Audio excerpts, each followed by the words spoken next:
Good afternoon, YouTube. Welcome to Ferret Face Felt Productions. So today we're going to be doing a full review of the Rieju MR Pro 300. Now that I've had some time on this bike, I feel pretty confident in actually doing a full-on review. Now, as always with all of our bikes, we're constantly riding and reviewing these, and this is one of our rentals, so we'll see over time how well it holds up. Because renters can be pretty hard on these bikes, as they kind of already have been. Now I'll quickly recap the history of Gas and Riejoo again. I've talked about this a little bit in my early reviews and thoughts on this bike, but I kind of want to hit it again in my main review for those that are new to my channel. So back in 2019 into 2020, Gas and their name, brand, everything else was bought by KTM. When KTM acquired the company, they did not want the Enduro line of bikes. They were primarily interested in the trials bikes as well as some of their e-bike technology. KTM even took the name, but beyond that, they are not real Gas bikes. They're pretty much just a rebranded budget KTM. Now, I think this was pretty sad. In fact, I was quite upset about it when I heard about this, but going forward, Riejoo bought all of the rights to produce these Enduro line of bikes that was previously the Gas at the same factory. Essentially, the new Riejoo bikes are the 2018 and 19 Gas Enduro models that we knew and loved from that generation.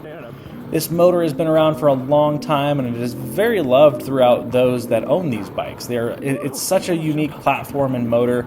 I can't say enough about that now that I've had the bike for some time. Now, why didn't KTM want the existing Enduro line of Gas bikes if they were good off-road dirt bikes? And really, it comes down to money. KTM wants one platform for all of their bikes. They want one engine. They want to be able to scale their already existing line of motors and technology between everybody because it's far cheaper. That allows them to put more money in their pockets while having multiple names and different scalability throughout their range. It never had anything to do with the quality of the bikes or anything that Gas was doing or not doing at the time period. This was mostly a money proposition as Gas was financially really struggling into 2020. And really, that's my last part to this segment is that Gas really gave up all of their technology and they sold their name because they were financially just incapable of getting out of the hole that they had dug themselves. While Gas was still profitable in some ways and had a great bike and platform, they had struggled for many years with marketing as well as getting themselves out there and continuing to be profitable while some of their other sub-companies kind of robbed them blind. Next, let's talk about some of the specs on the Riejoo. The MR Pro comes with a full KYB suspension, and on the MR Pro, it's got the DLC-coated front forks and a little bit different, stiffer suspension tuning, so they say. The valving is also kind of custom to the MR Pro as well. The bike sits right below 38-inch seat height, and it is probably the tallest dirt bike I've ever sat on. Even with sag set correctly, she's a very, very tall bike. Some other cool features they come with are the X-Trig ROX triple clamps. Of course, the Pro model comes with your cooling fan already installed and a skid plate. The skid plate's probably not the greatest because it doesn't have linkage protection, but it's also a very thick, well-made skid plate for what it is. Has the Polysport clutch and ignition cover protectors. I like that quite a bit. I think it's very effective, especially if you combine it with something like a P-Tech skid plate. Gold Speed HD wheels and hubs, the Renthal twin wall bars and grips. Now, I'm not a fan of the Renthal twin walls. I feel like the twin walls are probably a little bit too stiff for my liking, but that's all personal preference right there. The Riejoo still retains its kickstart capabilities, which I'm absolutely a huge fan of. It's a very easy bike to kickstart. Some people will also be a huge fan of the fact that it comes with a Kian PWK 38mm carburetor, so this is a fully carbureted two-stroke. And she comes in at a dry weight of 234 pounds, which is relatively accurate. I think when I weighed it with some protection bits already on it, I think the bike was right around 260 something, so with gas as well. So that's a pretty good deal for its weight and everything. And the last thing of note specs-wise is the 300cc two-stroke, fully carbureted engine that is non-counterbalanced. To some people that might be a bad thing. I don't think the engine vibration on this motor is bad at all, so you kind of have to take that one with a grain of salt. My first favorite feature, and the thing that is really the star of the show on this bike, is the engine. I cannot rave enough about how much I really like this little two-stroke.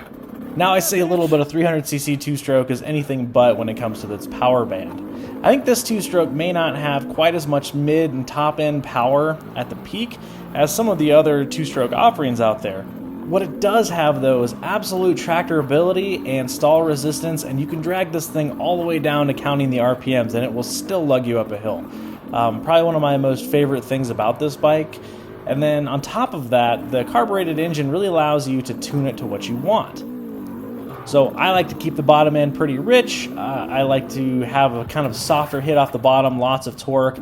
I did half a turnout on the power valve, which is another thing. You don't have to switch any springs or anything crazy for the power valves.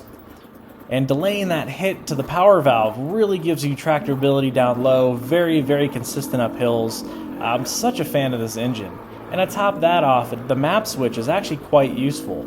So the high-powered map gives you a lot more mid-range and top end on the bike, and the low-powered map takes all that hit out, so you can be as hard as you want on the throttle and just torque its way up a hill.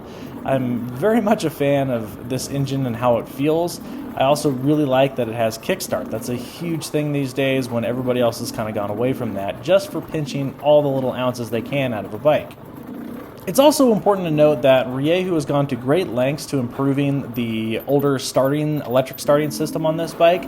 They have changed a lot of the bearings inside of the cover. They went to a lubricated system, and they went to a much stronger battery. So the starting system is very robust. I haven't had any problems in hot, hard single track, no issues starting the bike whatsoever. I think Riejoo has really solved all the issues that used to plague some of the gases starters. My second favorite thing about the bike from the factory has got to be the suspension.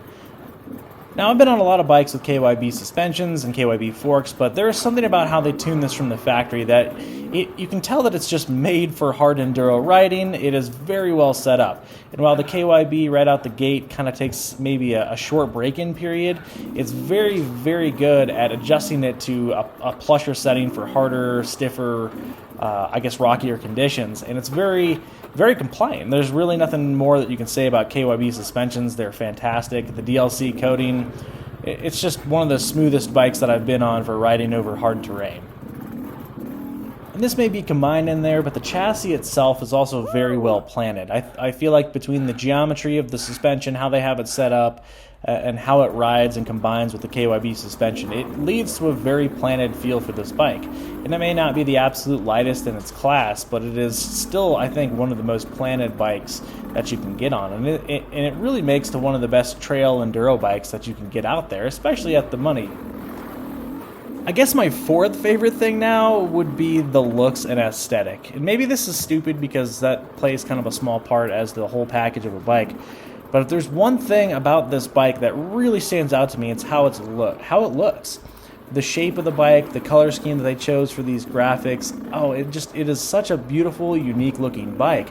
I even think the way the engine sits in there, the way that its starter kind of sits, it's very unique compared to all the other bikes out there. I feel like a lot of the KTMs and Huskies, of course, they are the same bike now. They start looking all the same now, and even the Betas. The Riejoo is kind of a breath of fresh air because it looks very unique and it stands out in the crowd. Now for some of my dislikes. As with every bike out there, they're not perfect, and there's always disadvantages and advantages to whatever bike you're going to buy. So I think the Riejoo definitely has at least a few disadvantages in my opinion. The first disadvantage to me is actually its stock gearing. Now this is something that can be user changed easy enough with a new chain, sprocket, whatever, but I feel like the gearing from the factory is just too tall, especially for first and second gear. For a bike that's really renowned for its enduro prowess, slow, hard starts and stuff, I just want a little bit more lower gearing to start out with. And I see on the forums and stuff, many people switch to a couple of teeth up on the rear sprocket at least. And I agree with that mod. I do lots of clutch slipping in the slower stuff, and I think it just needs to be geared down a little bit. And that's a personal preference, so that's not it's one person's opinion. So don't hate me for it. Next would be the seat height. The seat height is absolutely insane on this bike. And it's not just me, and I'm a shorter individual, but pretty much everybody I've had get on this bike cannot believe how tall it is. And that is something that, of course, can be fixed in other ways, but I just was surprised when even some of my taller friends were like, wow, I can't believe how tall this bike is. How do you get on it? And for me, yeah, I don't even really touch the ground. I pretty much just slump it over, jump on, and go, and don't stop. So that's just one of those things that's maybe a personal preference, but it is a very tall bike. Next, and this is really for a lot of the other people out there, because technology has kind of moved forward, is not having a counterbalancer on the motor. When I'm riding off-road and everything else, I really don't notice much vibration compared to other two-strokes. It seems perfectly fine to me and reasonable. The only time I really notice vibrations that's more than other bikes I've been on is definitely at consistent RPMs at high speed, essentially on the road. But how often do you really take a two-stroke on the road? Probably not a whole lot. And even then, it's not deal-breaking in any way. But the newer motors from Beta and KTM are definitely smoother. There's no doubt about it. Funny enough, Gas back in the day actually had this motor counterbalanced and people hated it. So maybe in the future, Riejoo will bring back the counterbalancer and we'll see what kind of happens. My last gripe, and this is very much nitpicking at this point, is the headlight. A lot of bikes are still doing the halogen bulbs, which kind of is insane to me. I know some are starting to move to LEDs more, but I feel like this day and age, especially on two-strokes, they need to go to LEDs. Riejoo themselves even have a beautiful LED kit that goes on these bikes, and they use way less power. So if you want to, plug in your phone and charge it and stuff, with the limited charging capabilities of two-strokes, going to something other than a halogen is huge because it saves you a bunch of wattage. And yeah, that is one thing that I really want to see Riejoo change to, even as a minor change for next model years, include the LED kit for free, or have it come on their bikes. I think that would be absolutely wonderful. I'll probably end up buying the kit and putting it on mine. I think it looks a lot better. Makes the bike look so much more modern going to an LED. Next, let's talk price about the Riejoos, because honestly we've talked about a lot of great things and some things that may not be as good as some of the other bikes out there. But let's talk price, because at the end of the day, how it hits your wallet really affects what bike you're going to buy. And the MR Pro, which is their top of the line 300 with everything on it, it retails at $10,500 in the United States. Now, if you go down to their racing model, which is probably perfectly fine for everybody else out there, and I'd probably be totally happy with that bike, especially being a little bit softer suspension, it may even fit me a little bit better, but that bike is right around $9,000. So as they scale down, you really get a lot for your money with these bikes. Whether you buy the top-end MR Pro line or their 6 Days editions, or you go down to the Ranger, which I believe starts in the $8,000 range. You get a lot for your money with these bikes, and I think they're supported quite well.